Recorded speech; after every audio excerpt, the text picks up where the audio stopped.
Hello दोस्तों, मैं हूं सीए विनीत द्विवेदी, आपका दोस्त, कंसल्टेंट सही project report .com, consultant business सहायता .com। आज है तारीख 1 फरवरी 2023, मतलब फाइनेंशियल सेक्टर के लिए बहुत बड़ा दिन। आज के दिन बजट पेश होता है। आज हमारे फाइनेंस मिनिस्टर ने बजट पेश किया जिसमें बहुत सी महत्वपूर्ण चीजें हैं जो हमको डे टू डे लाइफ में इफेक्ट करने वाली हैं। सबसे बड़ा जो चेंज है वो आया है सेक्शन 115 BAC में। अब ये 115 BAC क्या है? इसको हम लोग न्यू टैक्स रिजीम के नाम से भी जानते हैं। हमारे देश में 2020 के फाइनेंस एक्ट के बाद से दो टैक्स रिजीम हो गए। एक हो गया ओल्ड टैक्स रिजीम, एक हो गया न्यू टैक्स रिजीम। अब ये ओल्ड टैक्स रिजीम और न्यू टैक्स रिजीम में क्या फर्क है, क्या चेंजेस आए हैं 2020 के बाद से अभी तक? तो ऐसा हुआ कुछ, अगर हम इसके पास्ट में चले तो सन ईयर 2014 से लेके 2020 तक ज्यादा चेंजेस फाइनेंस एक्ट में कुछ हुए नहीं। इनकम टैक्स के स्लैब्स में ज्यादा चेंज नहीं हुआ है। इनकम टैक्स में पहली बार 2020 में ऐसा हुआ कि 2020 में ऐसा हुआ कि दो पैरेलल टैक्स रिजीम स्टार्ट हो गए, एक ओल्ड टैक्स रिजीम, एक न्यू टैक्स रिजीम। वो लोग जो डिडक्शन क्लेम करना चाहते हैं, ये डिडक्शन क्या होते हैं? डिडक्शन जैसे LIC में इन्वेस्टमेंट कर दिया, म्यूचुअल फंड की ELSS स्कीम आपने ले ली, या PPF में पैसा जमा कर दिया, ये है 80C के डिडक्शन, या 80D के डिडक्शन जैसे मेडिक्लेम हो गया। तो ये डिडक्शन कुछ जो लोग कर रहे हैं वो ओल्ड टैक्स रिजीम में चले जाते हैं, और जो लोग ये डिडक्शन नहीं कर रहे हैं उनको एक कंसेशनल रेट की स्कीम दी जाती है जिसको न्यू टैक्स रिजीम कहा जाता है। What is concessional rate? Old tax regime में हम क्या करते थे? ओल्ड टैक्स रिजीम में क्या होता था कि 0 से 2.5 लाख तक कुछ भी टैक्सेबल नहीं है। फ्रॉम 2.5 टू 5 लाख 5% का टैक्स बर्डन है, और उसके बाद फ्रॉम 5 लाख टू 10 लाख 20% का हैवी रेट लगता था। Concessional rate new tax regime में क्या लेके आए? 0 to 2.5 lakh nil tax rate हो गया। 2.5 to 5 lakh only 5% is a tax. 5 to 7.5 lakhs 10% is a tax. 7.5 to 10 lakhs 12.5% is a rate. तो what has happened is कि अगर आपने इन्वेस्टमेंट नहीं किया है तो आप लोअर टैक्स रेट चूज कर लो और उसमें चले जाओ।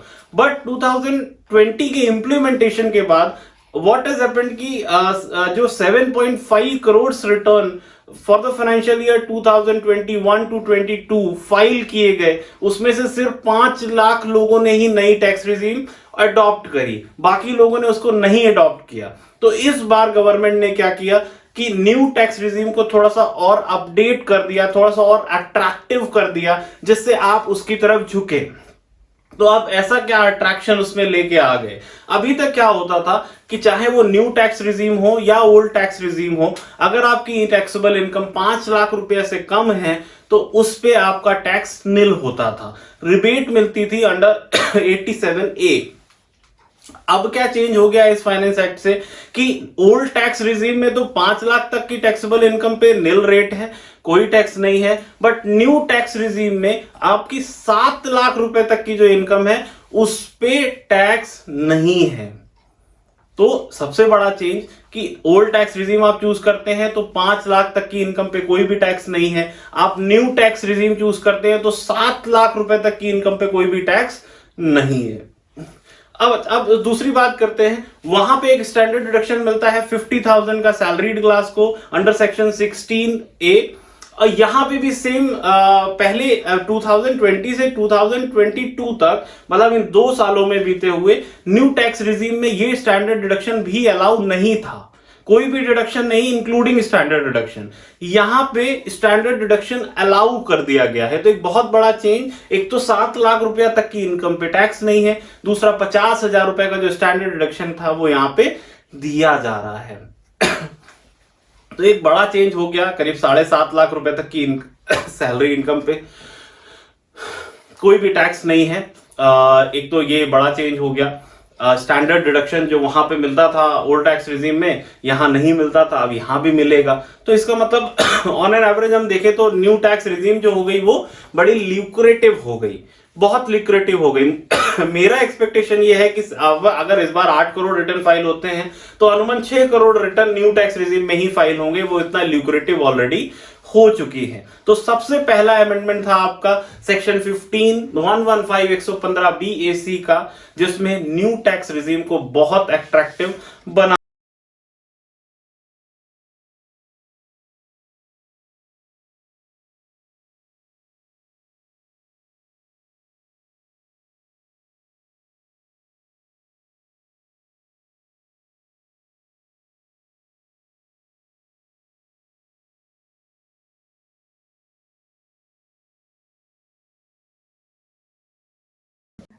हम लोग अगर दूसरी चेंज की बात करें तो दूसरा सबसे बड़ा चेंज जो आया है वो आया है सेक्शन 115BAD। हाँ दोस्तों, पहले हमने बात करी थी सेक्शन 115BAC की, अब हम लोग बात कर रहे हैं सेक्शन 115BAD की। Section 115BAD financial year 2021-22 assessment year में लाया गया था, जिसमें यह कहा गया कि कोई भी अगर कोऑपरेटिव सोसाइटी है वो कोई न्यू मैन्युफैक्चरिंग यूनिट स्टैब्लिश करना चाहती है, तो जब वो मैन्युफैक्चरिंग स्टैब्लिश कर रही है विदिन 31st ऑफ मार्च 2023, तो उसको 22% का लोअर रेट दिया जाएगा। अब वो डिडक्शन थोड़ा सा चेंज कर दिया। उन्होंने कहा कि अगर कोई भी ऐसी कंपनी है जो 1 अप्रैल 2023 से अगर 31 मार्च 2014 के बीच में कोई भी कोऑपरेटिव सोसाइटी, कोई भी मैन्युफैक्चरिंग यूनिट खोलती है, तो उस केस में उसको lower rate of deduction at the rate 15% दिया जाएगा। और इस सेक्शन को नया सेक्शन बना दिया गया। नए सेक्शन को बोला गया सेक्शन 115BAE। आइए जानते हैं तीसरे सबसे बड़ा चेंज जो बजट में लाया गया। तीसरे सबसे बड़ा चेंज जो है वो ये है कि ये थोड़ा सा अपर इनकम क्लास के लोगों के लिए चेंज लाया गया, या एक तरीके से बोल सकते हैं जो इफेक्टिव हायर रेट लग रहा है हमारे टैक्सेशन में मोर देन 42% का, उसको कम करने के लिए, because this is almost highest in the if you will compare with any country, this is highest, जहां पे 42 point something% किसी भी इनकम पे टैक्स लग रहा है। तो उसको रिड्यूस करने के लिए गवर्नमेंट ने क्या किया है कि कोई भी इंडिविजुअल HUF, बॉडी कॉर्पोरेट या आर्टिफिशियल जुडिशियल पर्सन, अगर ये कोई भी है, तो ये जो सरचार्ज लगाते थे अपनी इनकम पे फॉर मोर देन 5 करोड़, मतलब जिनकी इनकम 5 करोड़ से ज्यादा है, वो जो सरचार्ज लगाते थे वो 37% ऑफ टैक्स लगाते थे। अब वो सरचार्ज रिड्यूस होके 25% ऑफ टैक्स हो गया है। तो ये अच्छा, अगले चेंज की तरफ हम लोग आते हैं। अब एक छोटा सा पहले तो यही कह लेते कि नया स्लैब है क्या। मतलब जैसे पुराना स्लैब जो था वो 0 से लेके 2.5 लाख तक नेल टैक्स, फिर 2.5 लाख से लेके 5 लाख तक 5%, 5 से 7.5 पे 7.5 पे 10%, फिर 7.5 से 10 पे 12.5%। तो ये था। अब ये गवर्नमेंट ने थोड़ा सा चेंज किया है, 2.5 लाख से नहीं, 0 से 3 लाख पे निल, 3 से 6 लाख पे 5%, 6 से 9 लाख पे 10%, 9 लाख से 12 लाख पे 15%, 12 से 15 लाख पे 20% और 15 लाख के ऊपर इनकम वालों के लिए 30% का बिल्कुल फ्लैट टैक्स लगेगा। एक सेक्शन 87A, पहले ये रिबेट मुझे याद है जब ये स्टार्ट हुई थी तो ये रिबेट हुआ करती थी 2,000 रुपए की, फिर हुई ये 2,000 रुपए की, फिर ये 2000 जब न्यू टैक्स रिजीम लॉन्च हुआ तो ये रिबेट बढ़ के हो गई 12,500 तक की। तो इस बार ये रिबेट और ज्यादा बढ़ गई है। रिबेट कितनी हो गई है? 7 लाख रुपए तक की इनकम पे जितना भी टैक्स बन रहा है वो सारा का सारा निल हो गया है। कैसे कैलकुलेट करते हैं? 0 से 3 लाख पे निल होता है, 3 से 6 लाख पे 5% मतलब 15,000 रुपया, और 6 से लेके 7.5 लाख रुपया पे 10% मतलब 15,000 और, तो 30,000 रुपया के आसपास का पूरा आपको रिबेट मिल सकता है। अब रिबेट अंडर सेक्शन 87A। चलिए, जो पूरे बजट में टैक्सेशन रिफॉर्म्स को लेके, MSME को लेके बहुत बड़ा चेंज किया जा सकता था गवर्नमेंट ने, वो इस बार कर दिया है। वो क्या है? It is related to MSME। MSME sector में अभी क्या होता है कि अगर एक एग्रीमेंट के अंदर में, रिटन एग्रीमेंट के अंदर में कोई भी पार्टी अगर किसी MSME से कोई भी माल खरीदती है या कोई भी सर्विसेज लेती है, तो उसका पेमेंट विद इन 45 डेज आपको करना पड़ेगा, तब जब रिटन एग्रीमेंट है। अगर रिटन एग्रीमेंट नहीं है तो उसका पेमेंट आपको विद इन 15 डेज करना ही करना है। ये MSME एक्ट में लिखा हुआ था, बट इसका उल्लंघन भी होता था। बहुत सारे जो बड़े प्लेयर्स हैं वो इसको नहीं मान रहे थे, बिकॉज कोई डायरेक्ट उनपे रिपरकशन नहीं था। अभी गवर्नमेंट ने इस बजट के साथ में उनको बांध दिया है। बांध कैसे दिया है? उन्होंने कहा है कि अगर आप MSME को within time limit as specified in MSME act आप पेमेंट कर देते हैं तो आपको डिडक्शन मिलेगा। अगर आप नहीं करते हैं तो डिडक्शन नहीं मिलेगा। हाँ दोस्तों, ये हम लोग कौन से सेक्शन में पढ़ते थे? ये हम लोग पढ़ते थे सेक्शन 43B में, जहां ये कहा जाता था पेमेंट बेस्ड डिडक्शन, कि ये वो खर्चे हैं, अगर आप पे करेंगे तो डिडक्शन मिलेगा, अगर आप पे नहीं करेंगे तो डिडक्शन नहीं मिलेगा। तो अब ये क्या हुआ है, उन्होंने इसको भी उस लाइन में ऐड कर दिया है। तो सेक्शन 43B अब क्या कवर करता है?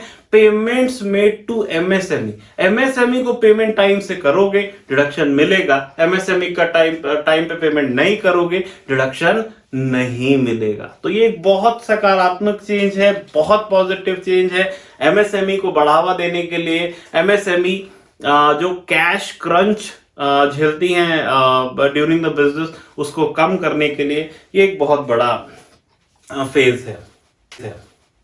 अब हम लोग बात करते हैं एक बहुत बड़ी स्कीम जो गवर्नमेंट ने लास्ट ईयर लॉन्च करी, बहुत सारा विरोध हुआ, बिहार में बहुत सारा ट्रेन जल गया, बसेस जल गया। अग्निपथ स्कीम की बात करते हैं। अग्निपथ स्कीम क्या है दोस्तों? जहां पे एक इंडिविजुअल है वो जाएगा, जाने के बाद 4 साल की सर्विसेज देगा। उस 4 साल की सर्विसेज के बाद उसको गवर्नमेंट कुछ फंड देगी और वो घर आ जाएगा। घर पे आने के बाद वो कोई बिजनेस करे, कोई जॉब करे, गवर्नमेंट उसको नहीं रोकती है, उसकी कोई पेंशन नहीं होगी। हाँ, एक अच्छा amount in the name of सेवा निधि उसको दिया जाएगा। एक बार इस पूरी स्कीम को समझिए, फिर आपको समझ में आएगा कि इसका टैक्सेशन क्या है। ये बहुत महत्वपूर्ण है, क्योंकि 4 साल बाद जब लोग निकल के आएंगे अग्निपथ से, तो वो आपसे पूछेंगे कि भैया ये टैक्सेशन कैसे होगा मेरा, तो आप ये बता पाएंगे उनको। अब हम बात करते हैं ये कैसे होगा। अब जो भी गवर्नमेंट ने कहा कि आज जो भी अग्निपथ स्कीम में आ रहा है उसको हम लोग ट्रेनिंग देंगे, ट्रेनिंग में स्टाइपेंड देंगे, फिर वो नौकरी करेगा और हम उसको सैलरी देंगे 4 साल के लिए। 4 साल बाद उसको सेवा निधि देंगे और घर भेज देंगे। ये है पूरा स्कीम। अभी जितने टाइम वो जॉब कर रहा है, वो 4 साल के दौरान उसका जो भी सैलरी है या जो भी स्टाइपेंड है, उसका 30% गवर्नमेंट एक कॉर्पस फंड में जमा कराएगा। 30% जितना अमाउंट उस पर्सनल से वो जमा कर रहा है, गवर्नमेंट भी उतना ही पैसा जमा करेगा। तो 30% उसका आ गया, 30% गवर्नमेंट ने अपना दे दिया। उसके बाद गवर्नमेंट उस पर एक इंटरेस्ट भी देगी, जो भी नोटिफाई होगा टाइम टू टाइम रेट। तो 30% भैया उनका आया, 30% गवर्नमेंट का आया, और उसके बाद उस पर इंटरेस्ट भी मिल गया। तो अब वो एक बड़ा अमाउंट हो जाएगा जो eight the time of retirement उस अग्निवीर को दिया जाएगा, जो उसको हम लोग नाम देंगे सेवा निधि। तो अब इसकी टैक्सेबिलिटी कैसे होगी, बहुत महत्वपूर्ण है। कैसे टैक्सेबल होगा? पहली बात, वो जो 30% वो कॉर्पस में दे रहा है, क्या उसका डिडक्शन मिलेगा? हाँ, मिलेगा। जो गवर्नमेंट 30% दे रही है उसका क्या होगा? वो 30% उसकी इनकम में जुड़ेगा। इसको सैलरी का पार्ट बनाया है। मतलब सेक्शन 17 में जहां सैलरी डिफाइन करी गई है, वहां पे इस अग्निवीर के लिए जो 30% गवर्नमेंट कंट्रीब्यूशन दे रही है वो एज अ इनकम, और जो उसकी सैलरी से मिल रहा है वो एज अ डिडक्शन। मतलब इस कंट्रीब्यूशन को ऑलमोस्ट निल कर दिया है टैक्सेशन में। एंड जो सेवा निधि उसको मिलेगी at the time of retirement as a Agniveer, उसके लिए वो एग्जेम्प्ट होगी। तो सेवा निधि एग्जेम्प्ट, कॉर्पस जो आया वो डिडक्शन मिला, गवर्नमेंट ने जो दिया उसकी सैलरी है, और जो फाइनल सेवा निधि मिली वो एग्जेम्प्ट है। तो एक बहुत बड़ा प्रोविजन। एक और बड़ा चेंज है दोस्तों शुगर इंडस्ट्री के लिए। शुगर इंडस्ट्री के लिए ये चेंज क्या है, पहले इसका हमें बैकग्राउंड समझना पड़ेगा कि क्या होता है ये शुगर इंडस्ट्री में, क्यों ये ऐसा चेंज है, क्यों गवर्नमेंट ने ये चेंज किया। बहुत सारे लिटिगेशंस आ चुके थे शुगर इंडस्ट्री के लिए। होता क्या था कि एक गवर्नमेंट ने एक एसएमपी तय करी थी। एसएमपी क्या होता है? स्टैट्यूटरी मिनिमम प्राइस, कि जो गन्ना के उत्पादक हैं, जो गन्ना उगा रहे हैं, जो किसान हैं, उनको एक मिनिमम प्राइस इतना मिलना चाहिए, उनको उतना मिलना चाहिए। उसके बाद क्या हुआ कि जब वो उत्पादक ने गन्ना सप्लाई करने का समय आया, तो उस समय उत्पादक को लगा कि इतनी लागत मेरी लग गई है, मेरे लिए ये प्राइस बहुत कम है। उसने निगोशिएट किया फैक्ट्री ओनर्स से, कारोबारियों से, कि भैया मैं इतने में गन्ना नहीं दे पाऊंगा। फिर एक एफसीपी तय हुई, एफसीपी हुई फाइनल केन प्राइस। ये जब तय हुई तो इसमें हुआ कि नहीं, मिनिमम से ऊपर इतना पैसा देंगे। अभी जब वो फैक्ट्री ओनर्स ने, कोऑपरेटिव सोसाइटीज ने जब वो पेमेंट देना शुरू किया, तो एक लिटिगेशन खड़ा ये हो गया कि स्टैट्यूटरी मिनिमम प्राइस जो है वो तो ठीक है, वो तो एक नॉर्मल केस में प्राइस पेमेंट हो रहा था तो उसका उन्हें डिडक्शन अपने पीएनएल में मिल जाएगा, इनकम टैक्स में डिडक्शन मिल जाएगा।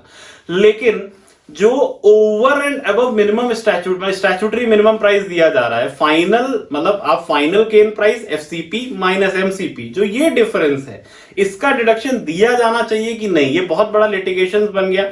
करीब 10,000 करोड़ के आसपास की लाइबिलिटी खड़ी हो गई, डिमांड इनकम टैक्स ने रेज कर दी कि हमें ये पैसा चाहिए, हम ये अलाउ नहीं करेंगे। तो उस सिचुएशन को क्लैरिफाई करने के लिए इस बार एक पॉजिटिव चेंज इंडस्ट्री के लिए मैं कह सकता हूं, शुगर केन इंडस्ट्री के लिए, कि जो भी एफसीपी तक का प्राइस है वहां तक डिडक्शन अलाउड होगा without any question.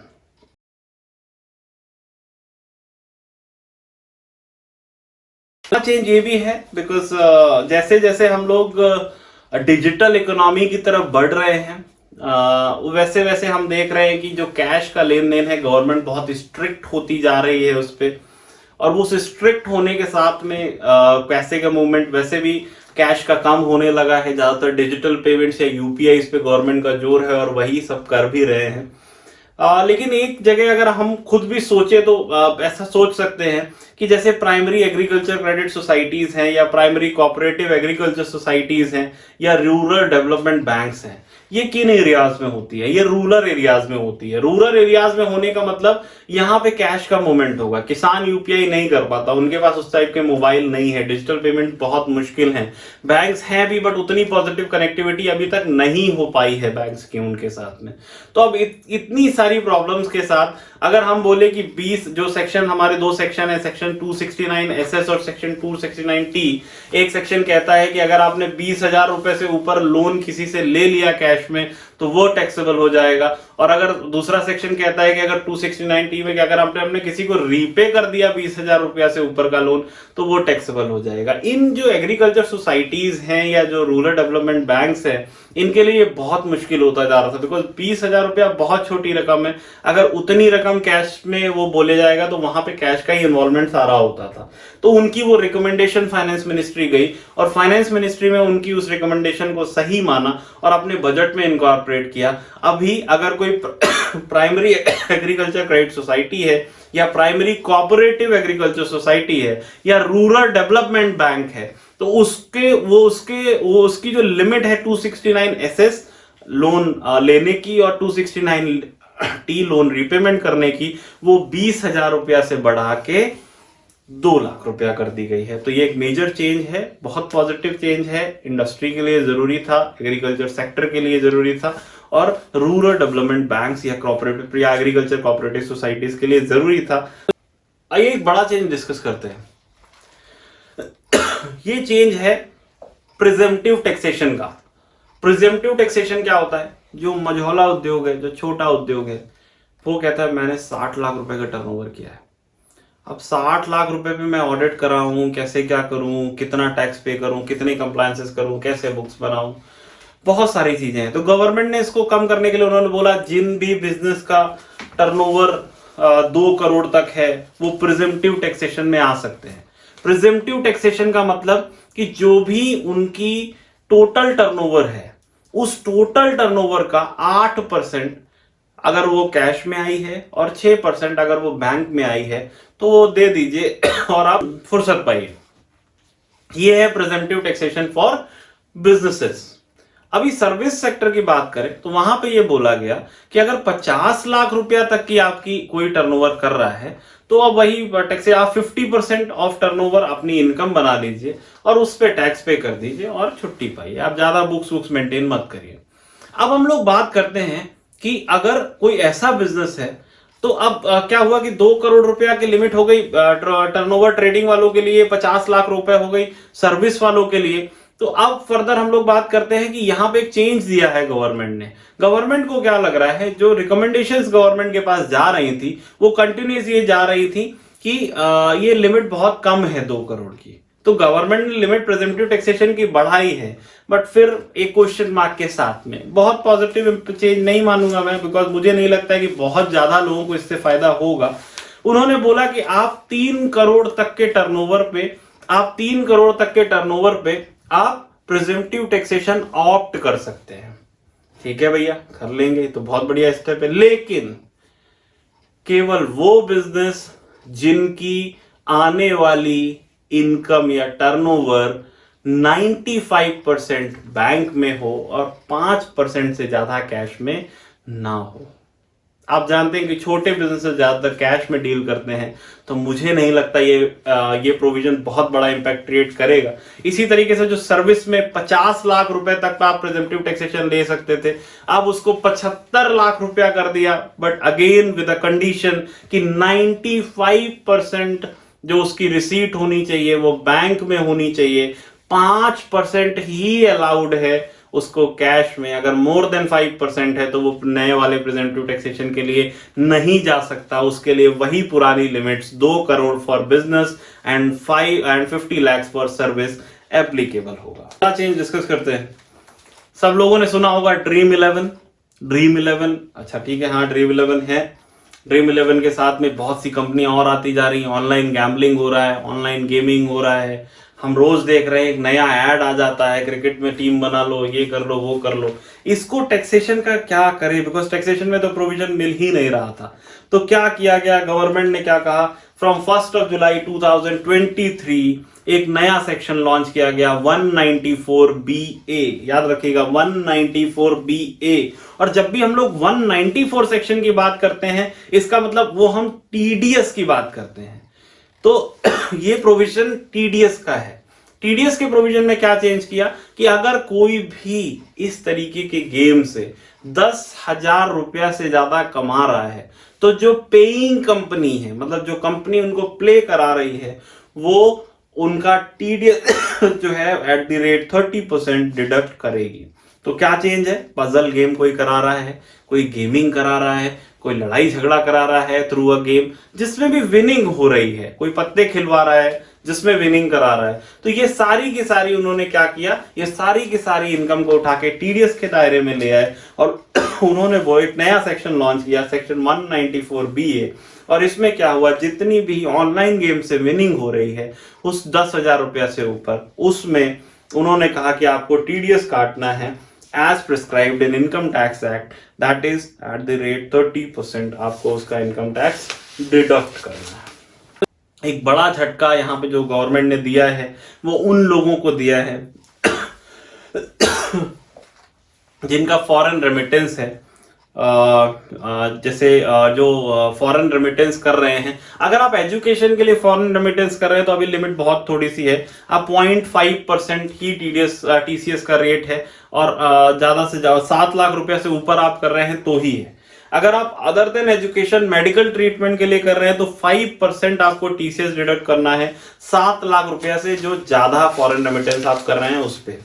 Overseas tour operator जो हैं, इनको एक बड़ा झटका दिया है। जो ओवरसीज टूर ऑपरेटर हैं वो अभी तक 5% ही टीडीएस काट रहे थे, वो अब 20% काटेंगे और कोई भी लिमिट नहीं है।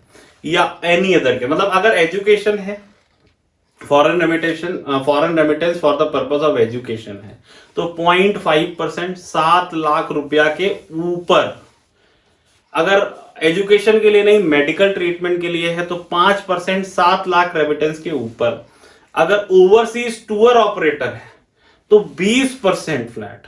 और अगर other than this medical, education या टूर ऑपरेटर है तो उसको भी 20% का टीडीएस काटना पड़ेगा अपने पेमेंट्स पे, फॉरेन रेमिटेंस पे। एक बड़ा प्रोविजन जो पैसा। एक नए डिडक्शन की तरफ चलते हैं। नया डिडक्शन जो है वो है सेक्शन 54 और 54F। ये 54 और 54F है क्या?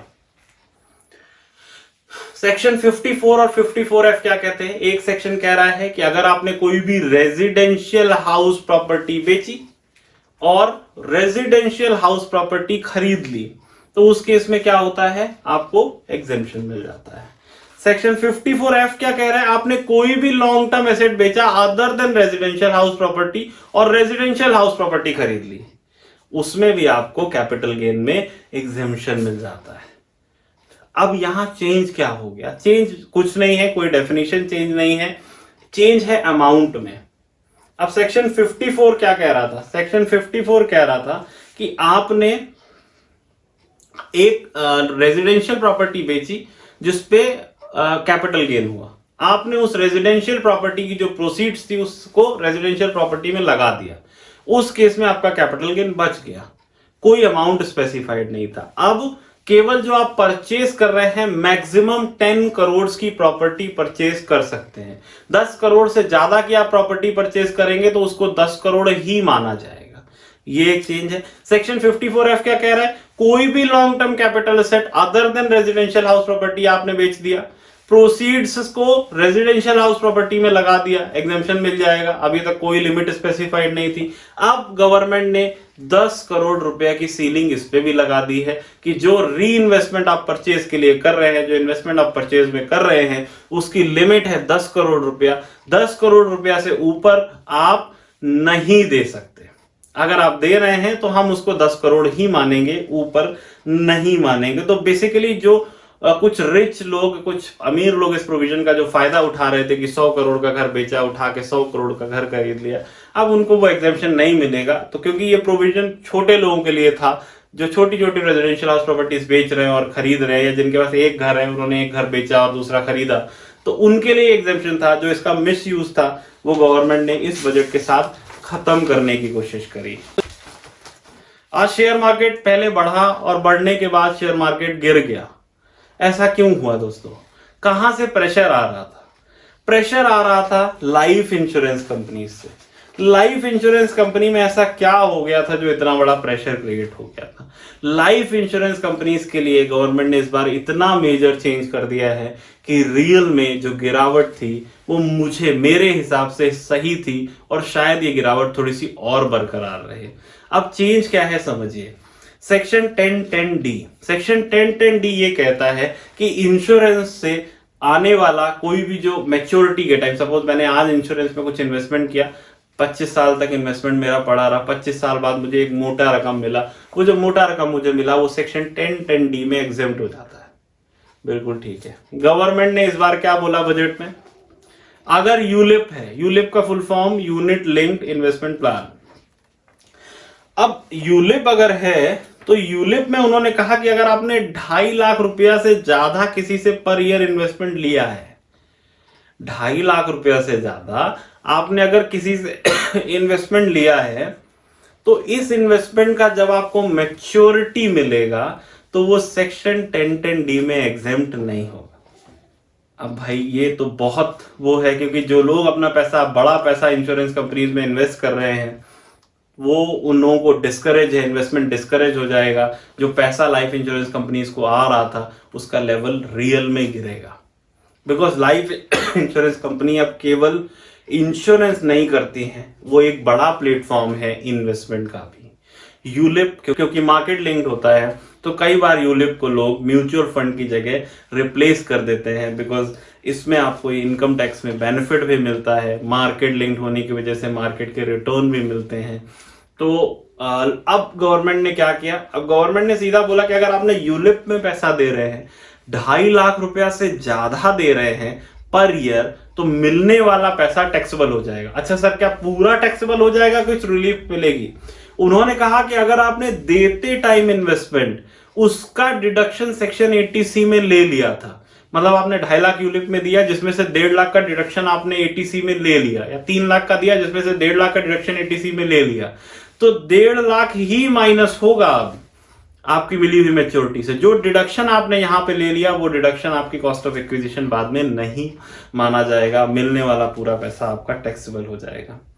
चलिए, अगर केवल यूलिप होता तो शायद इंश्योरेंस कंपनियां इतना ना गिरती। यूलिप तो चलो ठीक है, एक प्लान है, यूलिप नहीं बेचेंगे, नॉर्मल इन्वेस्टमेंट तो बेच सकते हैं, लेकिन एक बड़ा झटका गवर्नमेंट ने दूसरा दिया इंश्योरेंस कंपनीज को कि अगर कोई 5 लाख रुपया से ऊपर का इन्वेस्टमेंट, 5 लाख रुपया से ऊपर का इन्वेस्टमेंट पर ईयर करता है तो उसको मिलने वाली मैच्योरिटी टैक्सेबल होगी। मतलब उसमें 1010D का एक्सेप्शन नहीं है। ये एक बहुत बड़ा क्वेश्चन मार्क है इन्वेस्टमेंट कंपनीज और लाइफ इंश्योरेंस कंपनीज के लिए।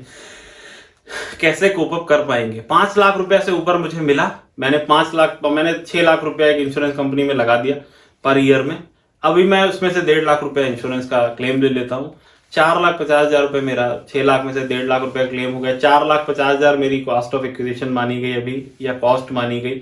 अब जब मुझे 1010D में जो भी बढ़ा हुआ बड़ा पैसा मिलेगा उसमें से सिर्फ 450 या जो भी मैंने इन्वेस्ट किया है वो घट जाएगा डिडक्शन हटाने के बाद, और फिर जो बचा हुआ पैसा है वो मेरा पूरा का पूरा जिस साल मिलेगा टैक्सेबल हो जाएगा।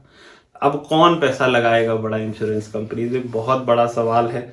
गवर्नमेंट ने इंश्योरेंस कंपनियों को पिछले कुछ सालों में कुछ डिस्करेज तो किया है, और इसी वजह से शायद वो गिरावट थी वो सही भी थी।